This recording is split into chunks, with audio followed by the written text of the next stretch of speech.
Bonjour à tous et à toutes, bienvenue à cette midi-conférence organisée par l'Institut universitaire sur les dépendances. Aujourd'hui, nous avons le plaisir de recevoir Jean-Sébastien Fallu qui va nous parler du sujet de la stigmatisation. Alors, Jean-Sébastien est professeur agrégé de l'École de psychoéducation à l'Université de Montréal. Il est chercheur régulier à l'EUD, au CRESP et au RISC. Il est également rédacteur en chef de Drogue, Santé et Société et fondateur du GRIP. Il est connu pour ses nombreuses interventions dans les médias. Voilà pour la présentation de Jean-Sébastien. Quelques informations avant de commencer le webinaire. Les questions et réponses, l'onglet questions et réponses, merci de vous poser vos questions dans cet onglet-ci plutôt que dans le chat, c'est plus simple pour nous. Ensuite, si vous souhaitez prendre la parole à la fin de la présentation, c'est également possible. Simplement mentionner votre intérêt en levant la main et ma collègue Geneviève va confirmer avec vous votre intérêt à prendre la parole.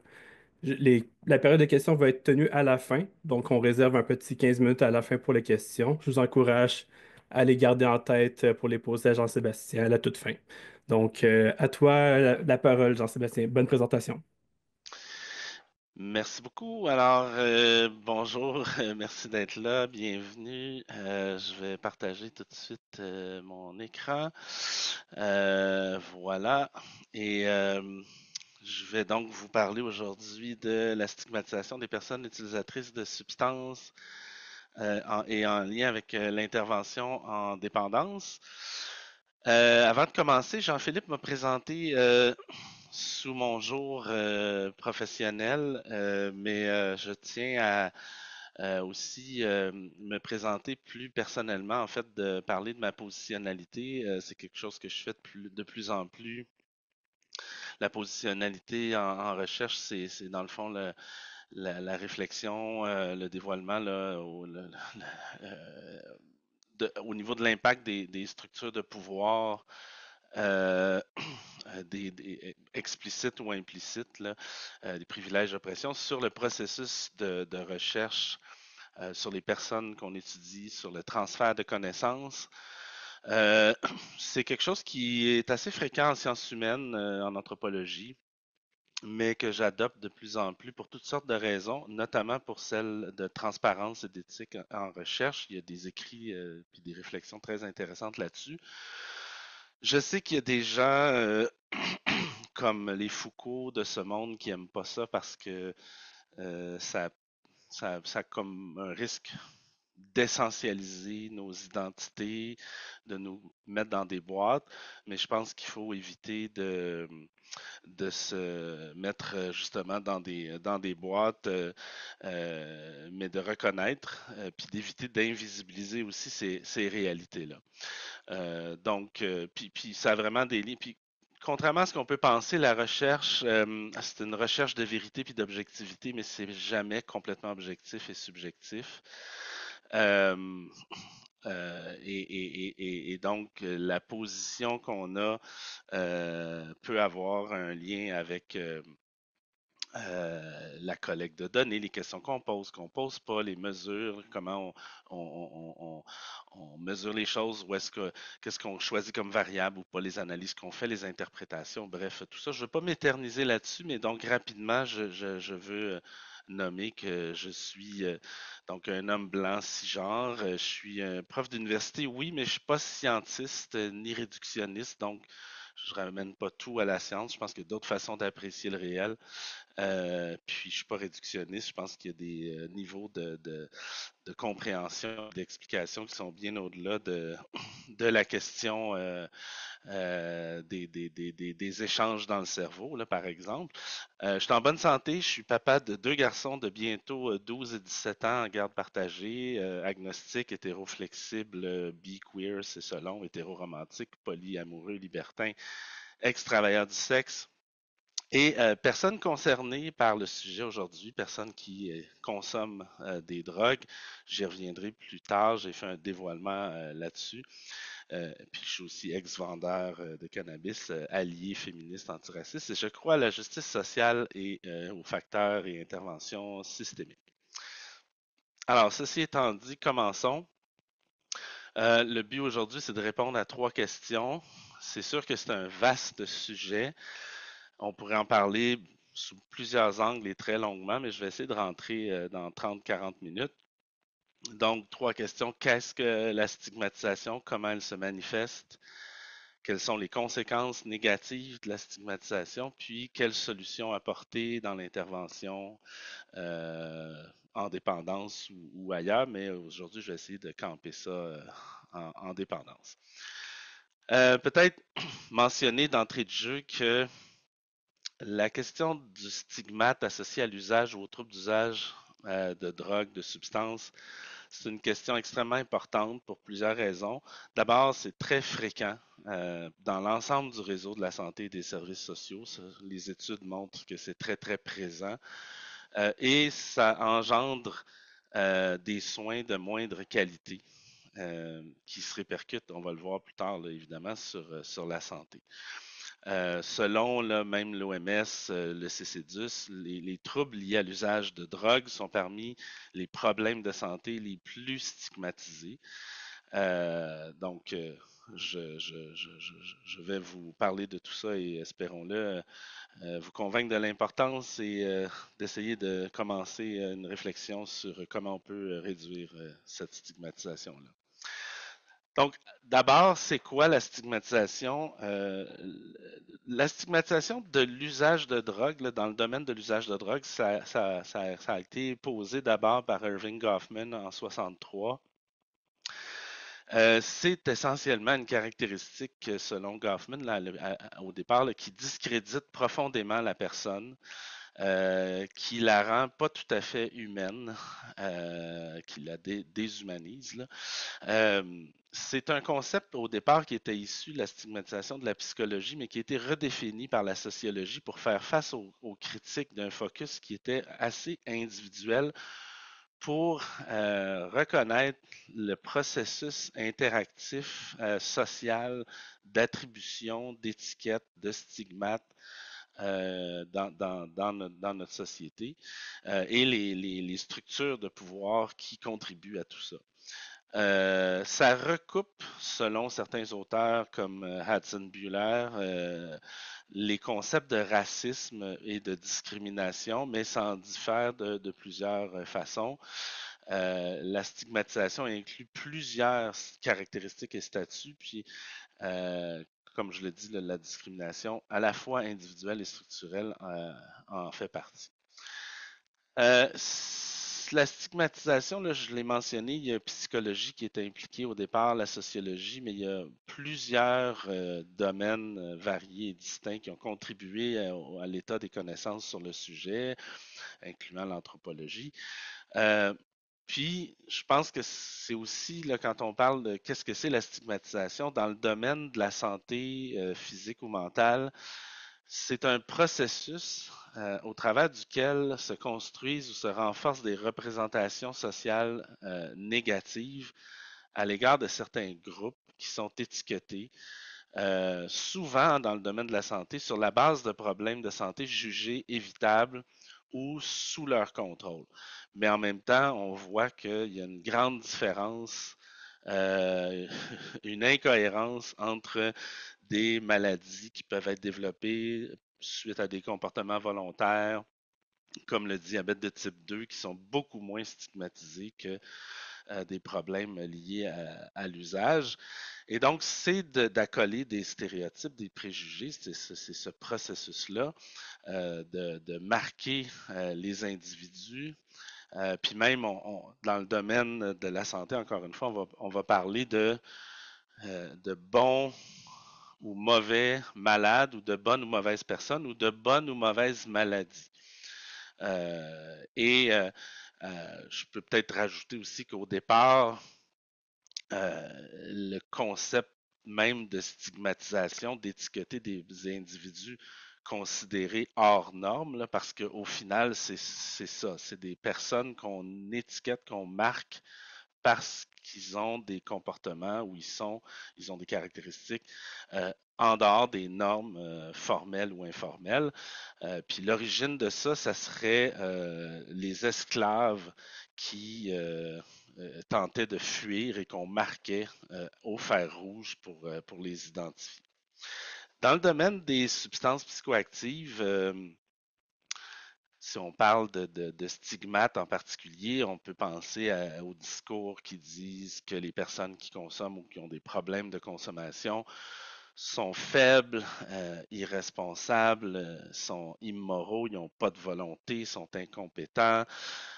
Puis on peut même identifier certaines caractéristiques qui vont d'ailleurs contribuer à la stigmatisation ou pas, selon que les personnes portent certains marqueurs qu'on associe souvent à la déviance ou à la consommation, comme des tatous, des styles vestimentaires, des coiffures, etc. Euh, il y a maintenant peut-être, je pense que c'est important, euh, on note au moins trois types de stigmatisation, soit l'auto-stigmatisation ou la stigmatisation personnelle, la stigmatisation sociale ou publique, puis la stigmatisation structurelle ou systémique.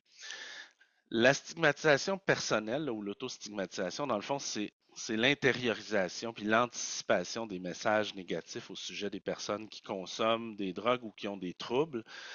C'est assez frappant quand on entend les discours de personnes concernées qui ont eu ou qui ont un trouble, par exemple, qui finissent par intérioriser les messages du genre je mérite pas d'avoir des amis, je mérite pas d'avoir une famille qui m'aime, je mérite pas d'avoir une job, je mérite pas d'avoir un logement, je mérite pas d'exister, je mérite pas de vivre.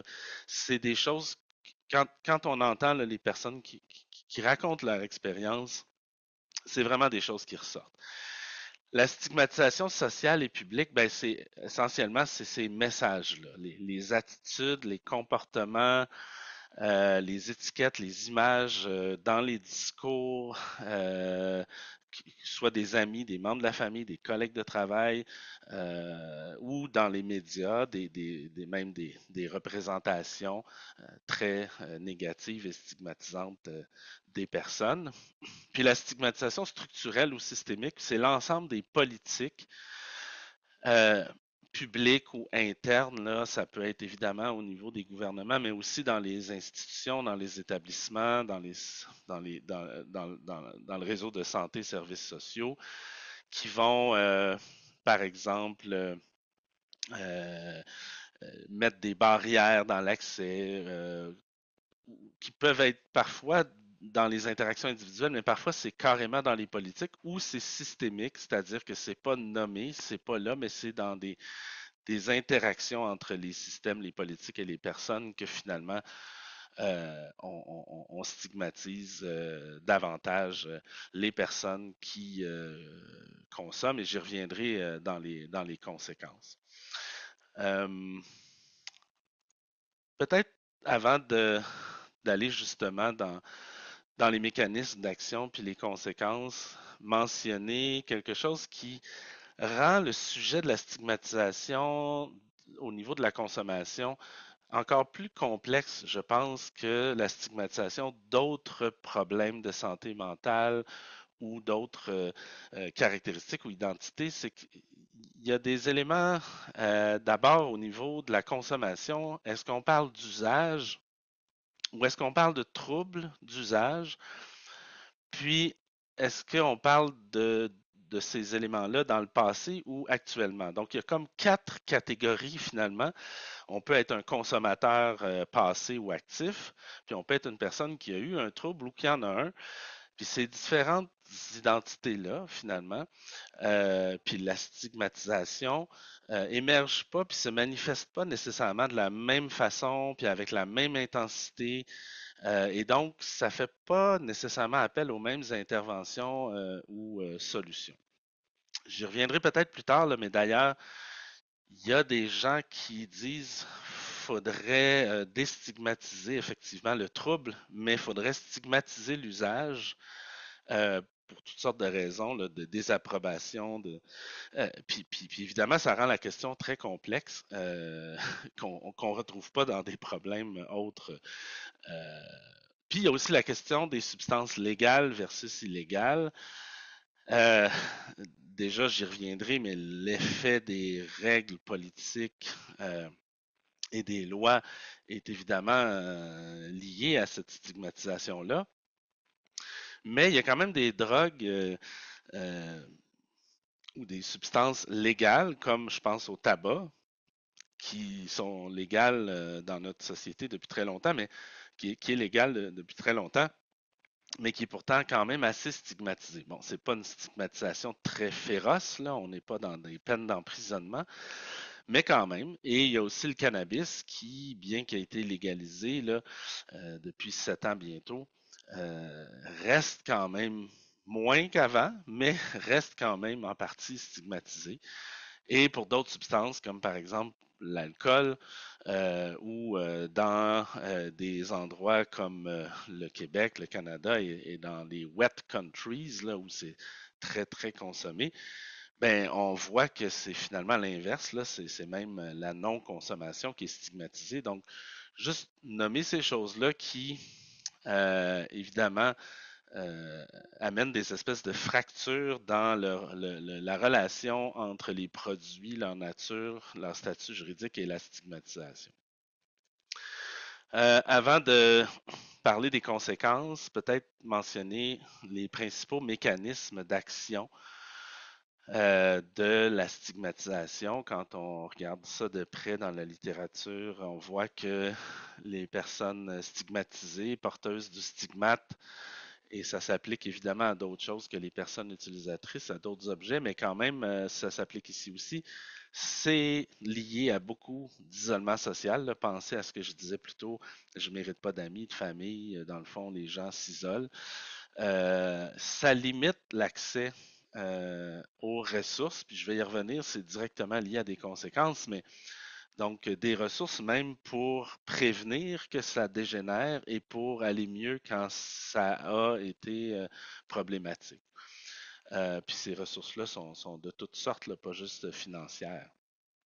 Il y a aussi toutes sortes de réponses comportementales et psychologiques et du stress aussi, qui sont les médiateurs là, qui expliquent les principales conséquences de la stigmatisation. Donc, quelles sont ces conséquences-là? C'est assez fascinant quand on regarde ça de près. En fait, c'est même décourageant de voir à quel point les conséquences de la stigmatisation sont multiples, variées et extrêmement délétères. Je le mentionnais plus tôt, la stigmatisation, dans le fond, c'est une forme de déshumanisation. Et c'est probablement la conséquence la pire parce que c'est dans le fond, on dévalorise, on discrédite la personne, on on la traite comme une personne de moins grande valeur, qui mérite pas qu'on respecte ses droits, qui mérite pas de, même dans certains cas, de vivre. Euh, et comme l'être humain est une bébite sociale, bien évidemment, cette déshumanisation-là, qui est souvent associée à l'isolement social, ben, crée évidemment beaucoup de problèmes euh, en elle-même. C'est aussi, les personnes stigmatisées sont aussi, je le mentionnais, là, affectées psychiquement. Donc, on retrouve plus de honte, moins d'estime personnelle, plus de dépression, d'anxiété, de détresse. Ces éléments-là, quand on connaît moindrement la question de la consommation, on sait que c'est des excellents motifs de consommation.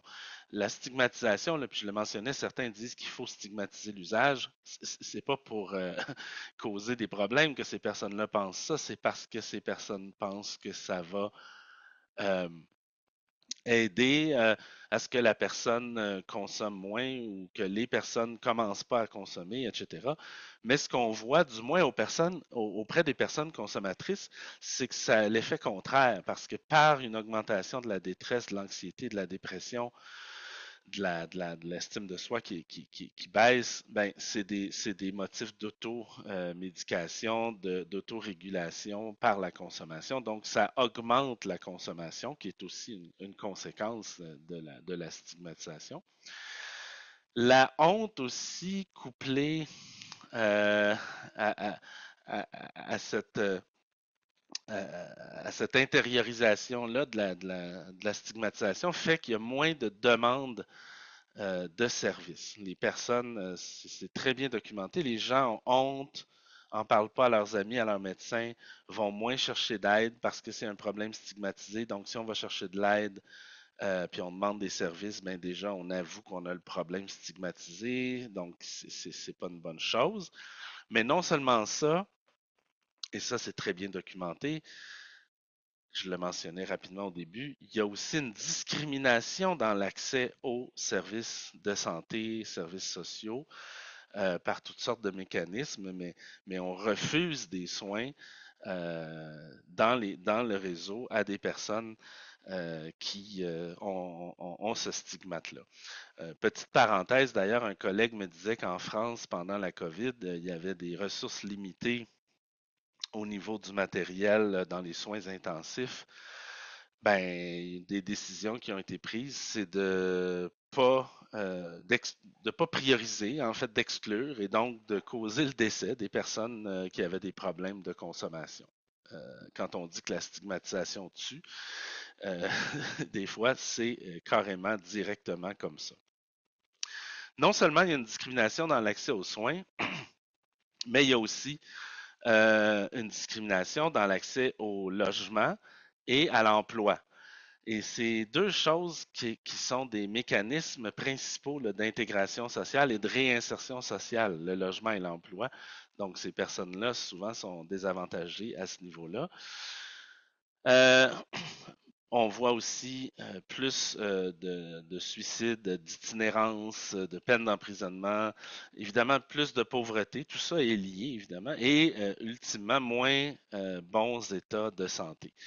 Ce qui fait dire à des chercheurs comme Hatzenbuehler, là, qui, avec des collègues, mentionnait en 2013 dans un article classique dans l'American Journal of Public Health que la stigmatisation est, devrait être et doit être considérée comme un déterminant social de santé, comme les autres déterminants sociaux de santé, au même titre que peut-être moins grands impacts que d'autres, mais que le statut socio-économique, l'accès à l'emploi, à des conditions de travail décentes.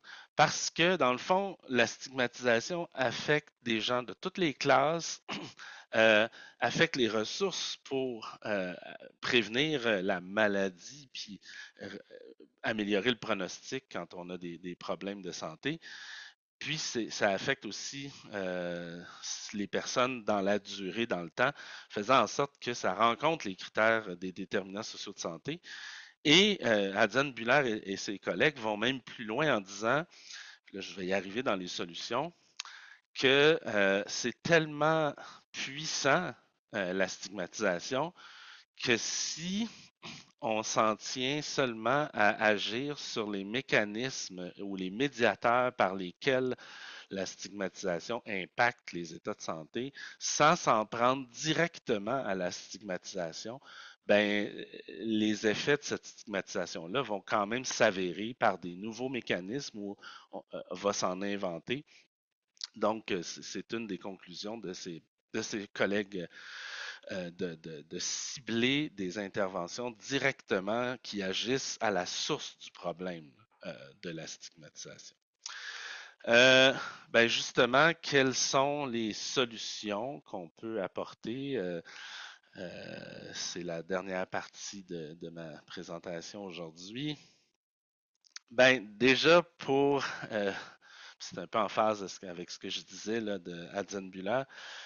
Euh, puis d'ailleurs, Hadzenbuehler mentionne aussi que ce qui est dommage et tragique, c'est que non seulement les personnes de qui on parle sont celles qui ont le plus besoin de services de santé, services sociaux, mais c'est ces personnes-là qui ont le moins accès. Donc, c'est vraiment extrêmement problématique. Mais donc, ce que j'allais dire, c'est que c'est la base de l'intervention. Là. Pour agir, il faut comprendre quelles sont les causes du problème qu'on veut prévenir ou guérir ou régler. Euh, La stigmatisation, ça peut être lié à beaucoup de choses. Il y a des facteurs historiques culturels comme la morale, la guerre à la drogue, la prohibition. Il y a des facteurs sociaux, des représentations sociales, des facteurs aussi liés aux médias, les représentations négatives, les stéréotypes négatifs, les peurs, une distorsion de la réalité, parfois même une exagération. Je vais y revenir, la répression, la criminalisation, les discriminations systémiques. Il y a tous les facteurs psychologiques et cognitifs, là, le blâme, la responsabilité personnelle, on blâme les personnes, la méconnaissance du sujet, les mécanismes de séparation sociale, puis tout l'ensemble aussi des facteurs liés à la science, la médecine, au système de santé, services sociaux, avec la fameuse approche biomédicale qui est souvent centrée sur une pathologisation puis un accès inégal aux soins. Ben, pas qui est centré là-dessus, mais il y a aussi un accès inégal aux soins et aux traitements, comme je mentionnais. Ça fait beaucoup de causes potentielles qui interagissent de manière complexe et dynamique, ce qui fait que les interventions pour réduire la stigmatisation sont souvent peu efficaces, agissent localement sur des facteurs simples qui parfois produisent aussi des effets contradictoires. On a des effets visés qui sont atteints, mais d'autres effets inattendus, involontaires, parfois négatifs, des réactions. Euh, mais c'est ça. Donc, le soutien empirique, là, les données, disons, sont probantes, sont assez limitées pour ce qui est d'appuyer des interventions dans le contexte des substances. Ce que la littérature nous montre, c'est que de plus en plus, les gens disent que si on s'en tient qu'aux facteurs individuels d'auto-stigmatisation et même sociale, on n'arrivera pas à changer les choses si on ne s'attaque pas aux facteurs plus structurelle et systémique de la stigmatisation.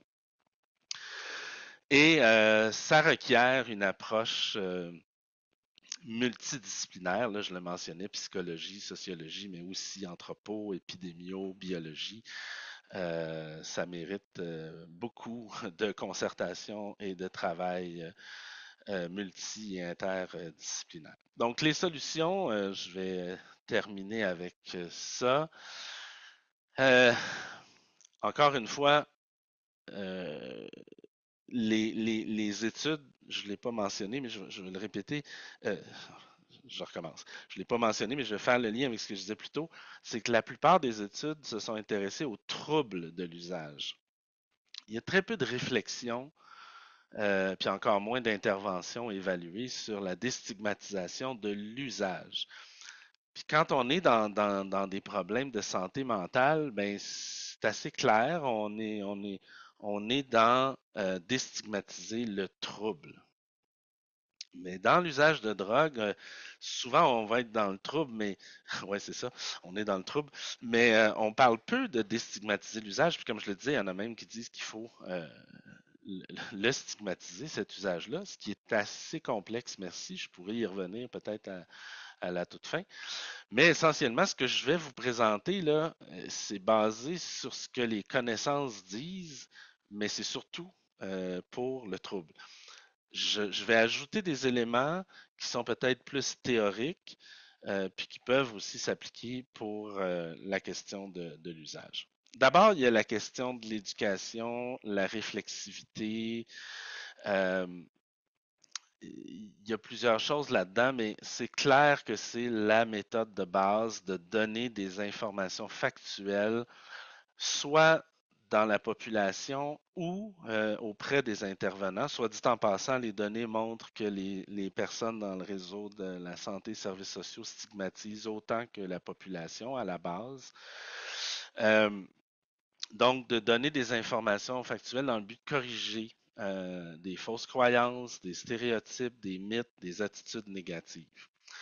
On va avoir des formations là, qui vont viser les préjugés conscients et implicites, des pratiques de soins fondées sur la connaissance des traumatismes. Accroître la résilience, ça c'est plus avec les personnes qui sont stigmatisées, puis atténuer les risques d'épuisement avec les intervenants. Euh, dans ces interventions-là, on va souvent donner des informations sur la dépendance là, ou le trouble de l'usage comme un problème de santé, voire beaucoup parler des facteurs biologiques dans le trouble d'usage, qui est un couteau à double tranchant. Dans le milieu, quand on parle à des collègues, souvent de faire le parallèle avec les autres problèmes de santé, ça aide d'une certaine façon parce que, ben là, pourquoi que le diabète de type 2, on donne des médicaments à vie, puis on se pose pas de questions, puis bon. Euh, mais on voit que cette espèce le fait de miser sur le caractère de la maladie physique du cerveau, euh, est à la fois exagéré par rapport, et c'est extrêmement critiqué et considéré de manière un peu comme étant stigmatisante, parce qu'en effet, c'est démontré que pour certaines personnes, ça vient comme fomenter une conception de la dépendance qui est dans le fond fatale, puis ça crée, c'est eux, sont.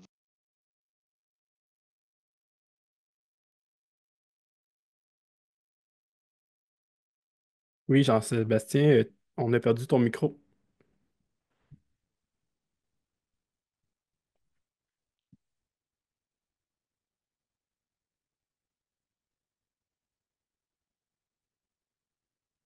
Petit mot.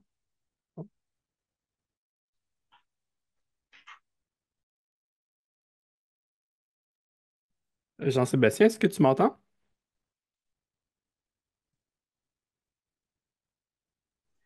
Jean-Sébastien, on ne t'entend plus.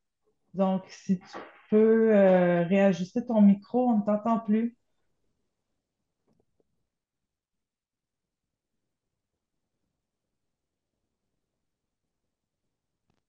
C'est bon? C'est revenu, oui, OK, merci. désolé, mon casque s'arrête si je fais rien en 30 minutes. Donc, je disais que cadrer comme un problème de santé, c'est un couteau à double tranchant parce que quand on ramène ça à des facteurs biologiques et une maladie du cerveau qui est un peu exagérée, ça crée une espèce de distance, de fatalisme que les personnes sont différentes puis changeront jamais. Puis il y a des études qui montrent que ça augmente euh, la, la, la stigmatisation. Puis je disais que l'éducation, évidemment, puis là je vais parler à la fois du trouble, mais aussi du phénomène de la consommation. L'éducation, que ce soit dans la famille, à l'école ou la formation des professionnels dans les universités, doit aussi aborder la question du phénomène de manière beaucoup plus nuancée, de manière beaucoup plus objective, en phase avec la réalité et s'éloigner des espèces de, de, de, de courants anti-drogue, de propagande anti-drogue, de mésinformation j'ai pas le temps de rentrer là-dedans aujourd'hui, mais qu'on voit même dans la science.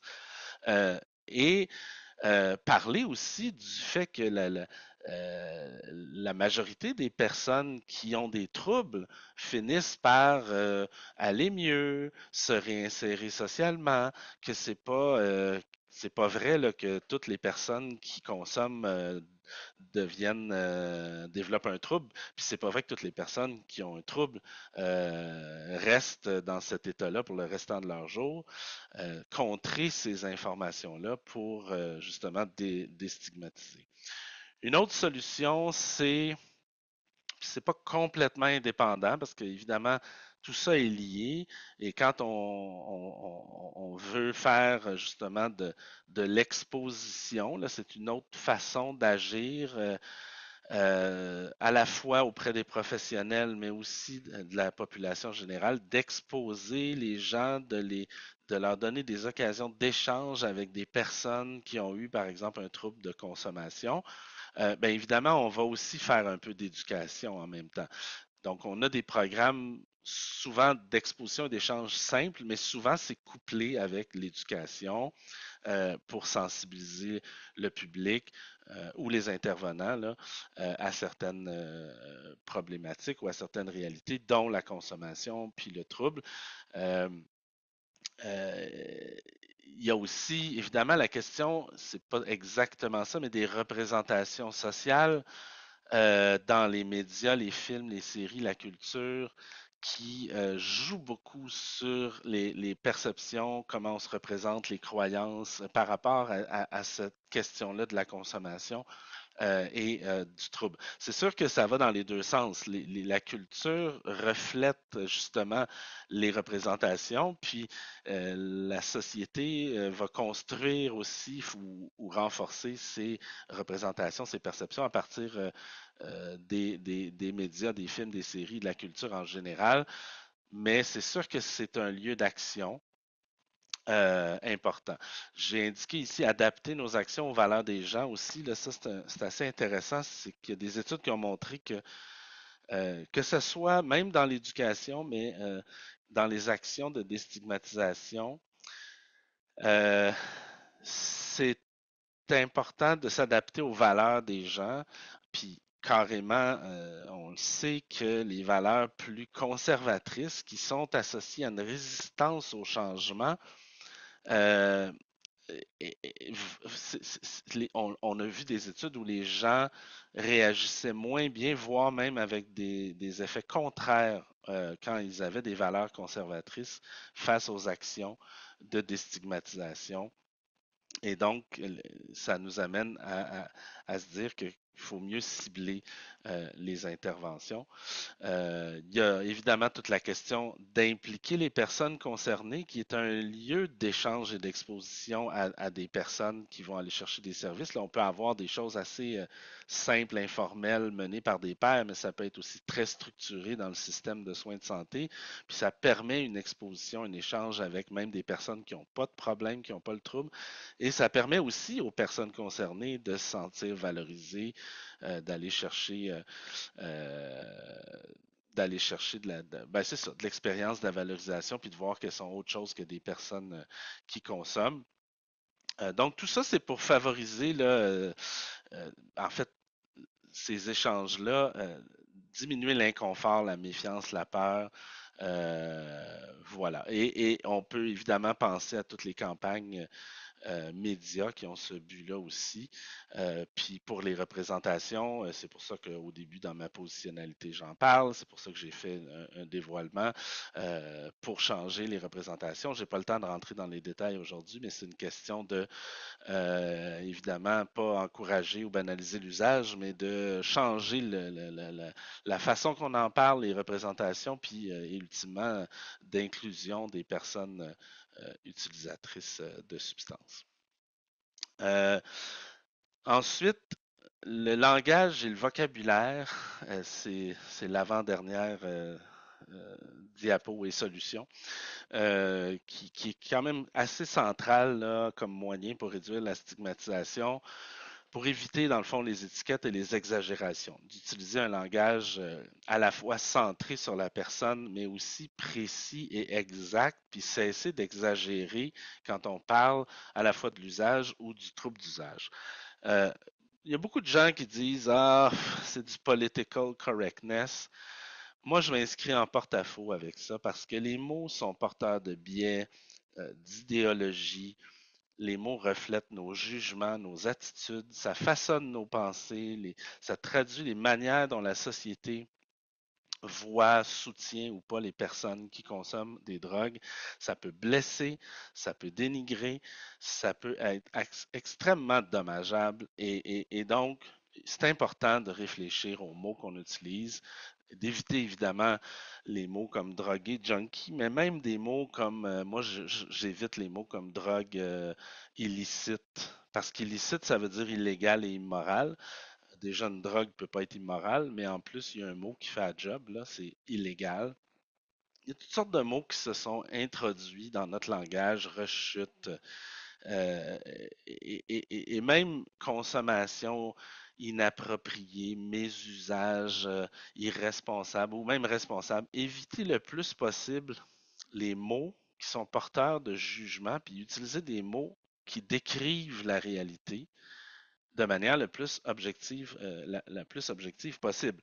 Comme par exemple usage à risque. On n'est pas obligé de parler d'abus et autres termes comme ça qui déjà en eux-mêmes sont stigmatisants. Puis évidemment, utiliser un langage, puis ça rejoint aussi l'éducation et tout ça, mais qui reconnaît que le rétablissement, c'est possible, c'est différent pour chacun, que c'est pas nécessairement arrêter de consommer. Puis ça veut aussi dire, quand on est intervenant, de faire attention à comment on accueille quelqu'un, d'être dans la bienveillance, puis au lieu de dire t'as-tu arrêté de consommer, tu sais, qu'est-ce que je peux faire pour toi? Comment ça va? Pas dire comment ça que t'as pas arrêté, tu sais que c'est mauvais pour toi, ou des choses comme ça qui sont extrêmement stigmatisantes et qui braquent la personne et qui nuit à la raison d'être des soins pour lesquels on est là. Et ça, j'ai pas le temps d'entrer là-dedans, mais ça s'applique à tout. Je parlais avec des collègues dans le chemsex qui me disaient c'est fou comment les intervenants voient juste le risque, le danger, puis c'est comme oh mon Dieu, plutôt que ah, parle-moi de ça, comment c'est pour toi, puis tu sais, de parler du plaisir là-dedans, puis de reconnaître que c'est des choix aussi, puis à un moment donné, c'est pas tout le monde qui a nécessairement des problèmes associés à ça. Essayez de voir aussi la personne comme un sujet de soin et non pas un objet de soin, puis reconnaître son autodétermination, puis son agentivité, demander ses motifs, comment elle vit ça, plutôt que d'être là à vouloir plus qu'elle et à la fois la braquer, augmenter les résistances et du coup, stigmatiser.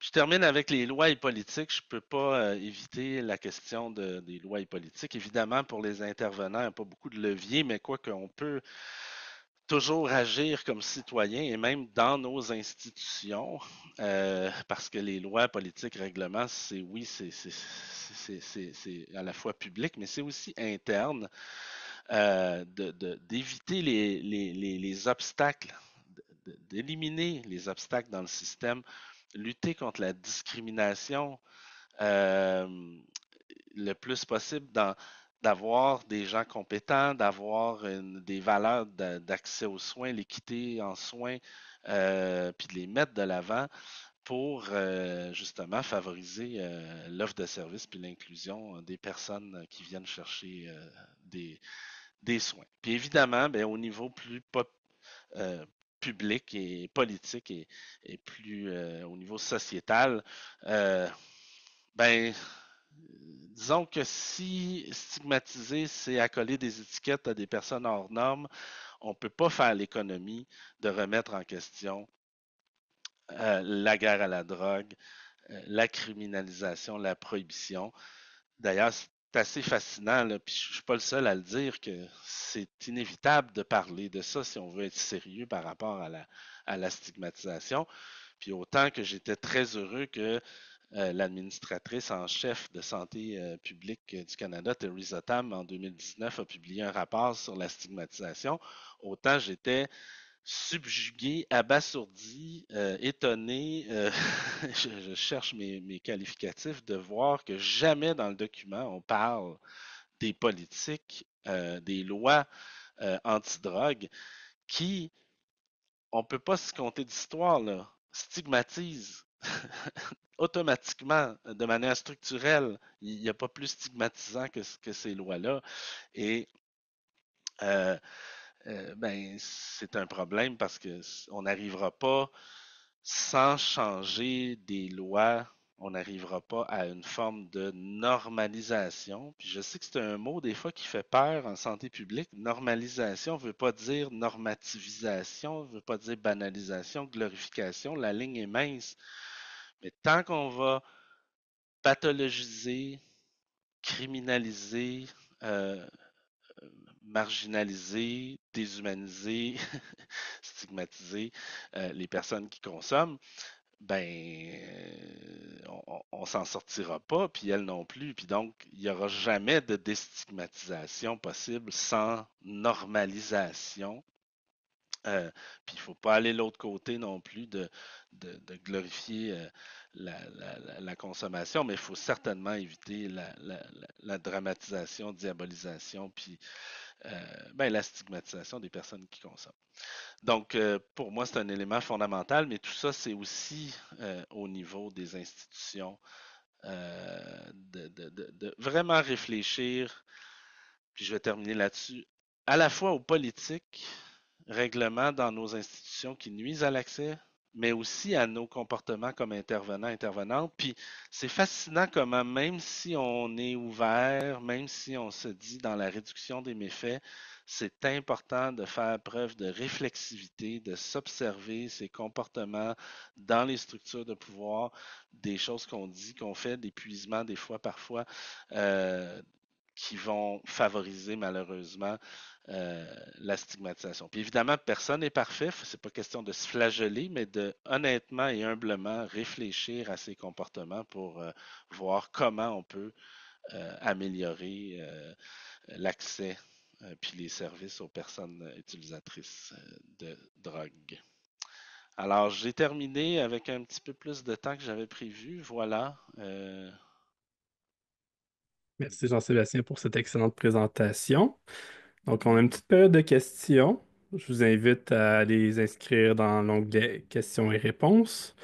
Vous avez aussi la chance de parler à Jean-Sébastien directement en levant la main. Ma collègue Geneviève va vous offrir la parole. Sinon, une petite question pour te lancer, Jean-Sébastien. Toi, tu as fait un dévoilement justement de ta consommation.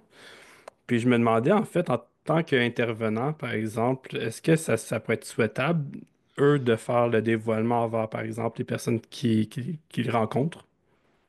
Qu'est-ce que tu en penses? C'est toujours la question, c'est une question complexe parce qu'en même temps, ça dépend de la personne avec qui on intervient.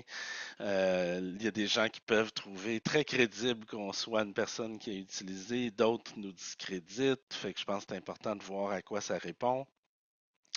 Euh, Puis c'est sûr que la question du dévoilement, c'est très personnel, puis ça peut avoir des incidences négatives. Fait qu'il y a toute une réflexion à avoir là-dessus. Puis pas juste comme intervenant, là, comme chercheur aussi, il y a d'ailleurs un excellent article qui a été publié en 2020 dans Contemporary Drug Problems. Là, c'est euh, Coming Out, deux points, Stigma, Reflexivity and the Drug Researchers' Drug Use, qui parle de tous les enjeux derrière ça, puis qui prend pas position là, sur faut le faire ou pas.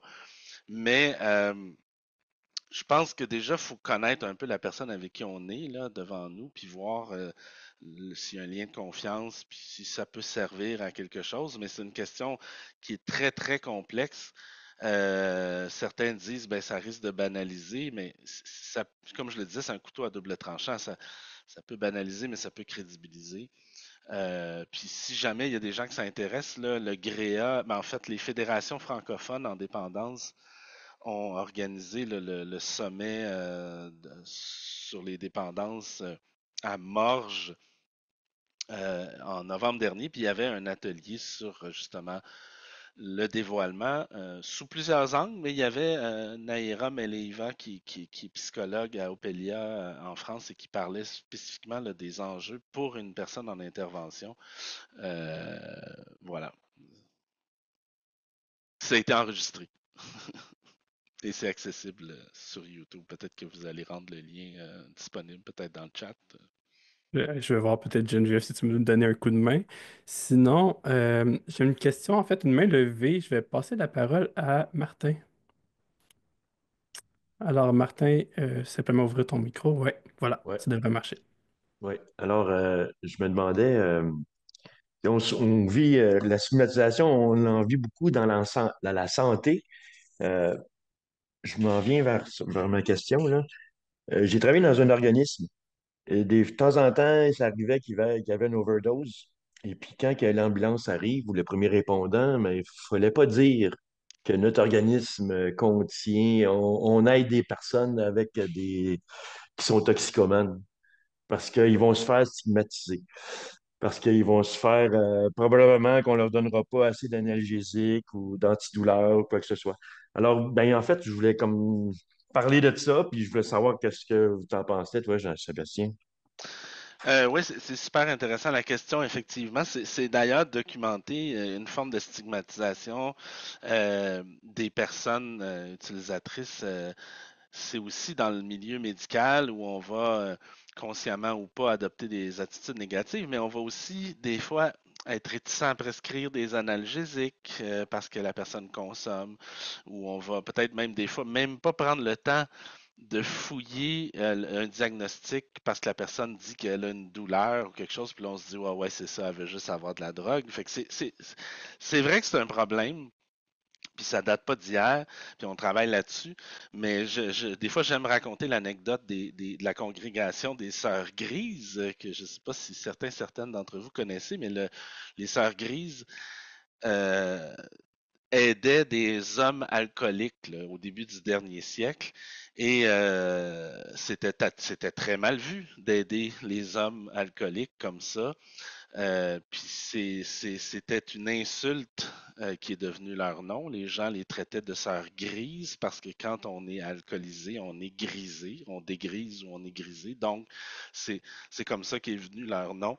Elles en ont fait leur porte-étendard dans une resignification subversive. Elles ont adopté l'insulte qu'on leur lançait, mais c'est vrai que c'est risqué. C'est vrai qu'on on l'entend partout, tout le temps. Les personnes, des junkies. J'entendais récemment même une collègue dont le père est en perte d'autonomie totale. Il y a des troubles cognitifs, il est devenu violent dans une résidence là, pour personnes âgées en perte d'autonomie. Puis il s'est fait mettre dehors parce qu'il a été violent, il s'en souvient même pas. Puis là, ben, au CLSC, avec des organismes, on demandait des soins. Puis la personne a dit, en tout cas, j'aime mieux prendre des personnes comme ça que des junkies. Euh, fait que quand je disais au tout début que c'est un des troubles les plus stigmatisés, là, c'est pas faux. Merci, Martin. Puis je pense aussi, tu mentionnais dans une diapositive que c'était important aussi de recadrer quand on voyait justement des paroles qui étaient stigmatisantes, d'intervenir aussi, de ne pas laisser les choses passer, peut-être. Oui, Mm. dans n'importe quelle situation où on est témoin et qu'on s'en sent capable, que ce soit pour les drogues ou pour d'autres problématiques, c'est vrai que intervenir, c'est important. J'ai une autre question, peut-être un peu, un peu complexe, mais on va voir. Croyez-vous que la stigmatisation est systémique au Québec, dans nos institutions politiques et ailleurs? Le cas échéant, fait-on du progrès en lien avec la situation? Ben, la stigmatisation est systémique dans le sens qu'elle vient des lois, là. Il n'y a pas plus systémique que des lois. C'est sûr que on pourrait élaborer, débattre, aller plus loin, puis débattre de qu'est-ce qui existe en termes de systémique ou pas. Mais si on parle d'un système qui stigmatise, ben la loi qui criminalise les gens qui consomment, c'est directement de la stigmatisation. Évidemment, on pense, les tribunaux pensent que c'est pour le bien, mais je vais vous dire que l'échec et la nocivité de la prohibition, puis de la criminalisation, puis de la guerre à la drogue est assez évidente pour penser que je suis pas certain que ça atteint c'est ça, que ça atteint ses objectifs. Mais bref, c'en est ça de la discrimination systémique. Maintenant, il y a certainement de la stigmatisation plus individuelle dans nos préjugés, attitudes, là, nos représentations des personnes utilisatrices. Puis dans les services, on essaye de donner accès à tout le monde, mais on le voit là au Québec aussi, c'est limite, ça nuit à l'accès aux services d'avoir ce stigmate-là. Est-ce que la situation s'améliore? J'ose penser que oui. Je pense que oui. Puis si je prends juste, mettons, le cannabis, où on a des données qui comparent avant, après la légalisation, on voit que l'acceptabilité sociale d'un usage occasionnel a augmenté. C'est loin d'être le scénario de l'alcool, puis c'est pas ça qu'on veut, là, où il faut consommer pour pas être stigmatisé presque. Mais oui, ça s'améliore. Maintenant, je dirais qu'avec les discours politiques, médiatiques qu'on vit en ce moment, aux États-Unis, au Canada, mais ailleurs, en France, avec le discours sécuritaire de blâme individuel. Euh, je pense que clairement, il y a un recul qui a commencé, là. On est revenu et on s'en va, on s'enlise euh, dans la stigmatisation des personnes qui consomment. C'est leur problème, c'est de leur faute. Euh, voilà. On était avec une question plus macrosystémique. Là, on revient dans le microsystémique. En fait, mais plus micro. En fait, l'impact de l'épuisement chez les professionnels, est-ce que ça a une relation avec aussi la stigmatisation, dans le sens que quelqu'un qui n'a plus beaucoup d'énergie, justement, va peut-être avoir sauté plus rapidement avec des raccourcis mentaux, peut-être, ou des choses comme ça. Puis comment qu'on peut prévenir cette situation-là? Oui, la fatigue de compassion ou de sympathie, ou je ne sais pas comment on peut l'appeler, c'est très courant, surtout dans des services, je dirais, de troisième ligne spécialisés avec des gens qui sont pas nécessairement représentatifs de l'ensemble des personnes utilisatrices, mais on voit les personnes les plus démunies, poquées, vulnérables, puis avec le temps, c'est vrai que ça peut devenir épuisant, puis les objectifs de cliniques thérapeutiques sont peut-être difficiles à atteindre ou on les voit pas. Fait effectivement, c'est très fréquent dans le milieu que les gens s'épuisent, puis ça peut renforcer des préjugés, des automatismes. euh, Puis bon, quoi faire? Je pense que c'est prendre des vacances quand c'est possible dans une société où les conditions de travail sont pas super évidentes. En parler avec des collègues, faire de la réflexivité, en discuter très sérieusement dans des équipes de travail, prendre des pauses, mais ultimement, j'en connais aussi qui se réorientent avec d'autres clientèles parce que ça devient trop difficile, mais c'est ça. C'est pas ma spécialité, cette question-là, mais c'est ce que je répondrais. Merci pour ton intervention. Euh, j'ai une excellente dernière question peut-être à te poser, encore là de Martin.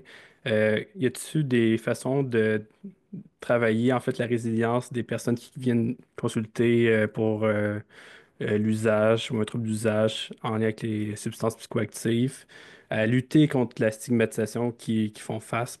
Y a-t-il des moyens d'outiller en fait ces personnes-là?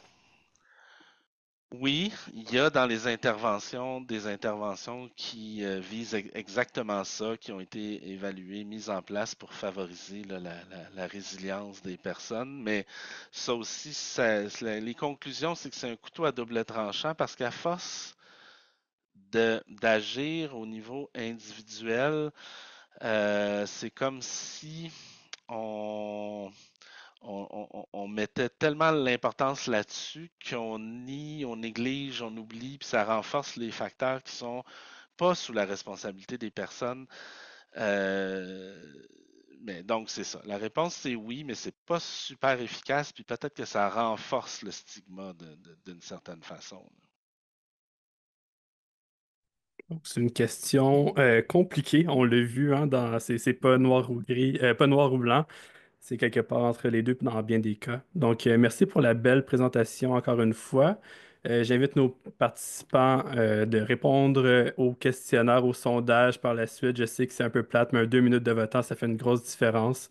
Vous pouvez nous soumettre des suggestions également. Nous avons également une présentation, un webinaire qui s'en vient le 10 avril. Geneviève va peut-être le mettre dans le chat pour la présentation aussi sur le thème de la stigmatisation, mais dans les médias. Donc, peut-être un angle un peu différent pour cette présentation-là, si ça pourrait vous intéresser. Je vous invite à y participer en grand nombre. Donc, sur ce, merci beaucoup et bonne journée.